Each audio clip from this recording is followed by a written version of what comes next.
Hello, everyone, and welcome to another episode in Philosophy of Education.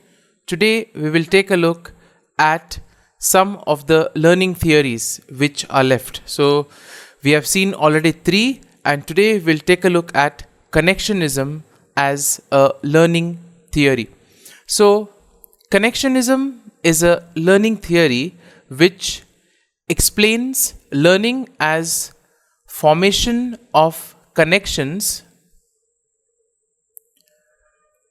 or associations between stimuli and responses. And according to this theory, they say that learning occurs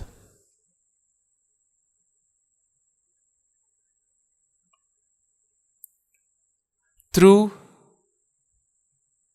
trial and error,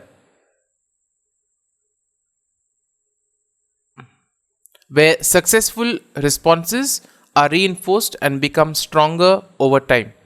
And therefore, this process in a way involves gradual association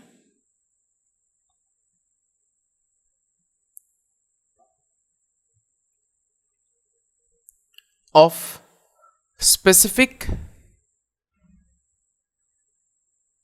stimuli with particular responses.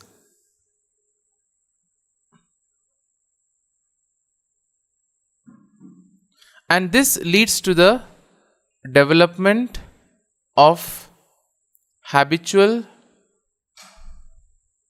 behaviors. And therefore, connectionism is closely related to behaviorist principles, and it emphasizes the role of experience and repetition in learning.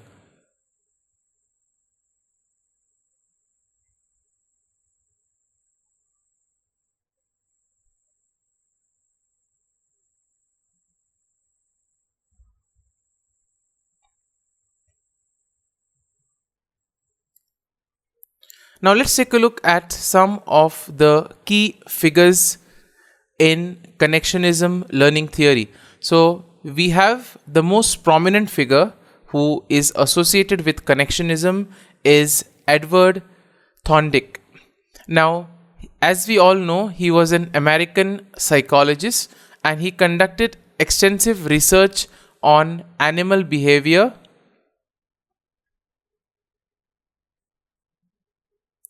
and learning. And therefore, we see that his experiments with animals, particularly with cats, led to the formation of several key principles of connectionism. So, his work laid the foundation for later behaviorist theories, and he also introduced very important concepts such as the law of effect and the law of exercise, which in a way describe how associations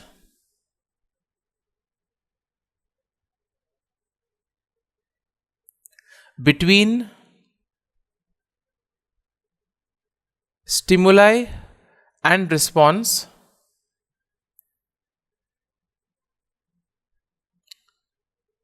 are formed and strengthened.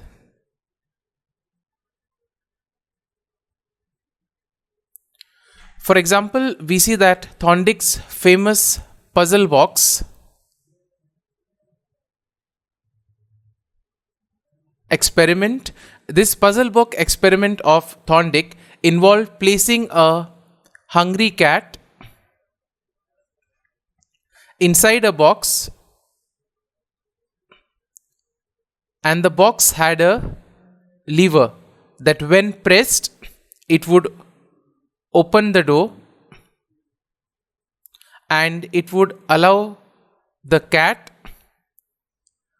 to reach the food.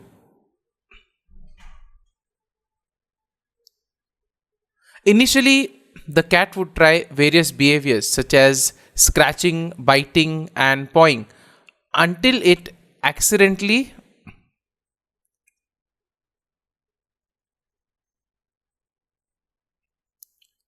pressed the lever and it was rewarded with food.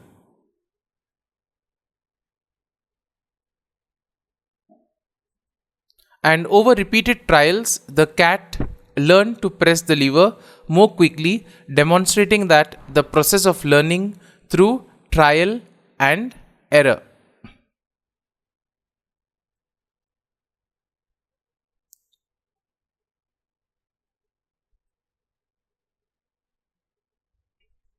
Now, what are the principles that are involved in connectionism learning theory? So, first we see that you have trial and error. So, learning through trial and error, as we all know, involves making multiple attempts to solve the problem.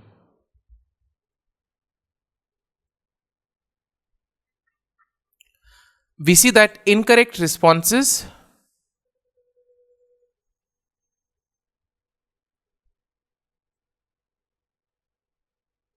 are eliminated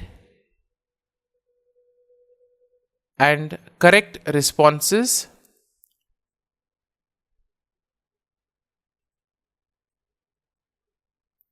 are reinforced.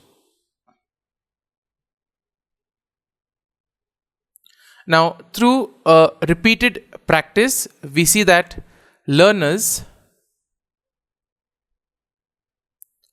strengthen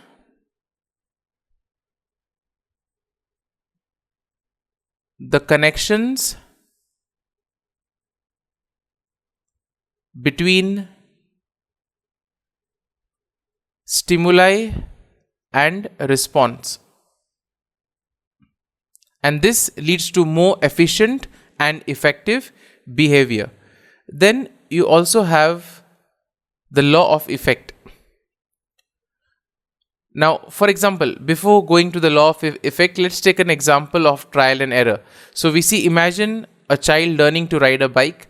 Initially, the child may fall multiple times, struggling to maintain balance and having difficulty in coordinating between pedaling and steering. But eventually we see that through trial and error, the child gradually learns which actions lead to success. That is, maintaining balance while pedaling leads to success, and leaning too far on one side leads to failure. And we see that with practice, the correct responses are reinforced and the child eventually learns to ride the bike confidently. Now, moving to the law of effect, this states that responses that are followed by satisfying outcome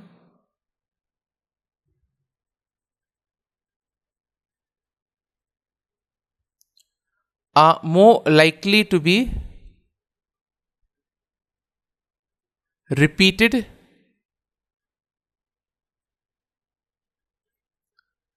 in the future, while responses that lead to discomfort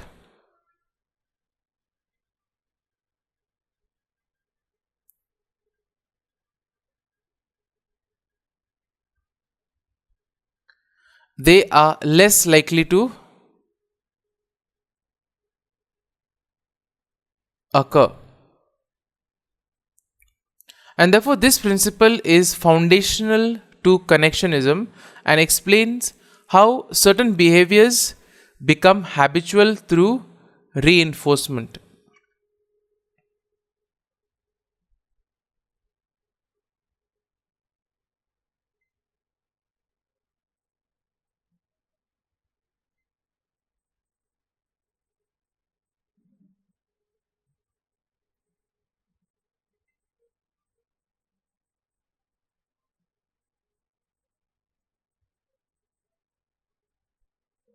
For example, in a classroom, we find a teacher may praise a student for correctly solving a math problem.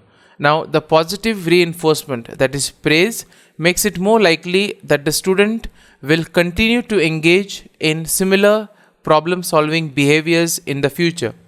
On the other hand, if a student receives a negative feedback for a particular behavior, they are less likely to, in a way, repeat that kind of behavior. Now, let's take a look at the law of exercise. So, we see that the law of exercise, this basically, in a way, suggests that the more frequently,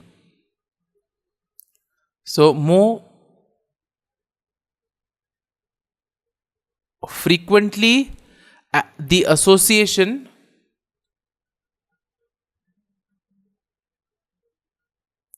between the stimuli or between the stimulus and response, the stronger is the association.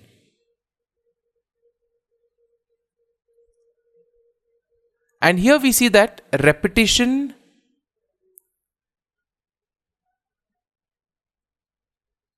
and practice are seen as key elements.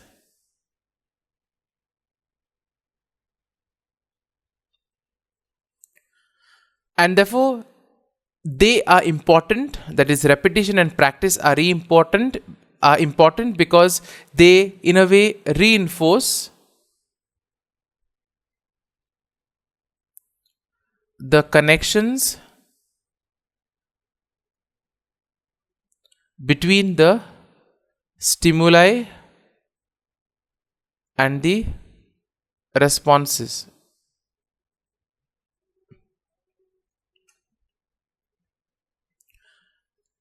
For example, if we look at a student who is learning to type on a keyboard, initially we see that the student may type slowly and make many errors. However, with repeated practice, the student's typing speed increases and the errors decrease. And therefore, the frequent use of specific key combinations, for example, typing common words, strengthen the connections in the student's brain, leading to more automatic and effective typing over time. So now let's take a look at the application of connectionism in education. So we see that connectionism has had a significant influence on educational practices, particularly within the context of behaviorist approaches. And we see that this has led to the development of various strategies that emphasize reinforcement, repetition, and the gradual acquisition of skills. So first and foremost, we see that you have reinforcement schedules. So reinforcement schedules, in a way, involve systematically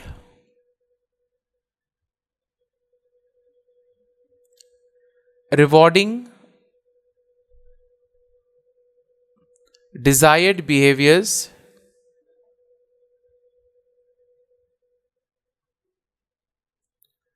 to strengthen them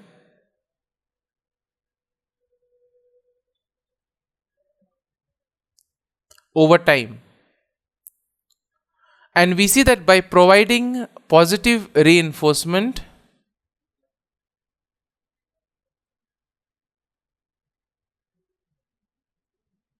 such as praise, rewards, or privileges, when a student demonstrates a desired behavior, we see that educators can encourage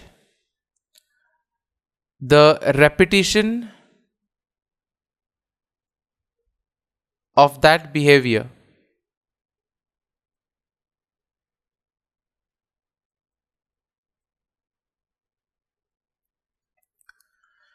For example, in a classroom, a teacher might use reinforcement schedule to encourage students to complete their homework on time. For instance, we see that a teacher could implement a system where students can earn points for each completed assignment, which can then be exchanged for small rewards at the end of the week. And therefore, this positive reinforcement in a way strengthens the connection between completing homework and receiving rewards, making it more likely that students will continue to complete their assignments in time. Then you also have skill acquisition to practice.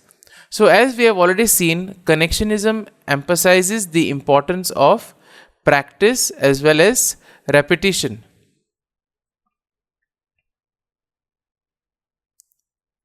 So, this they say is very important when it comes to acquisition of skills. So, all of us may be familiar with the saying that practice makes perfect, and therefore we see that through repeated exposure and practice,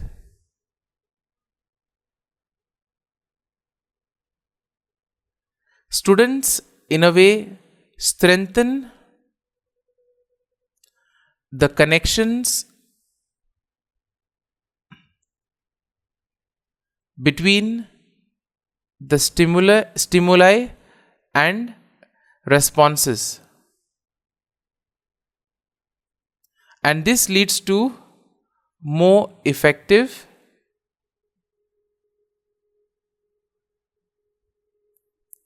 more automatic as well as efficient performance of tasks. For example, in language learning, repetition is a key component of mastering vocabulary and grammar. A student learning a new language might practice conjugating verbs or repeating common phrases multiple times. And therefore, we see that over time, this repetition strengthens the neural connections that are associated with these language skills, and it leads to a greater fluency and automaticity in speaking and writing the language. Then you also have behaviorist approaches in classroom management. So we see that connectionism has also influenced classroom management techniques, where we see that behaviorist principles are used to shape student behavior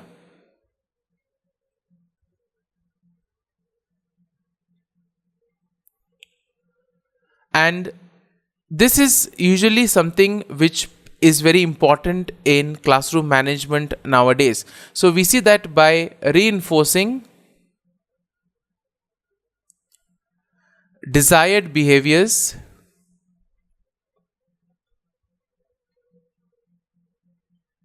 and by discouraging undesired ones, teachers can create a positive as well as a productive learning environment.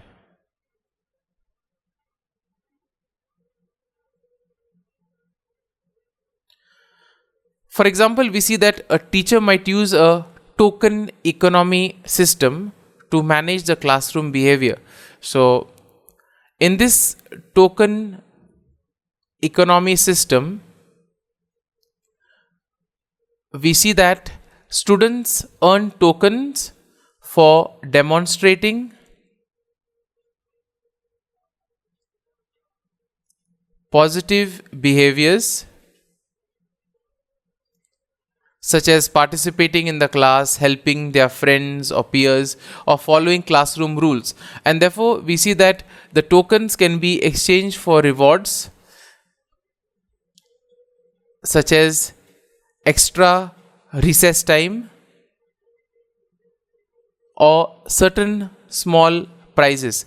And therefore, the consistent reinforcement of positive behavior in a way strengthens the connection between those behaviors and positive outcomes, and therefore it makes it more likely that the students will continue to engage in them.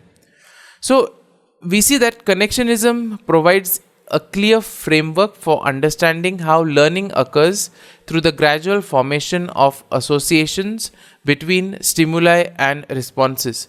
So, by emphasizing the role of trial and error, reinforcement and repetition, this theory has had a lasting impact on educational practices, particularly within the behaviorist tradition.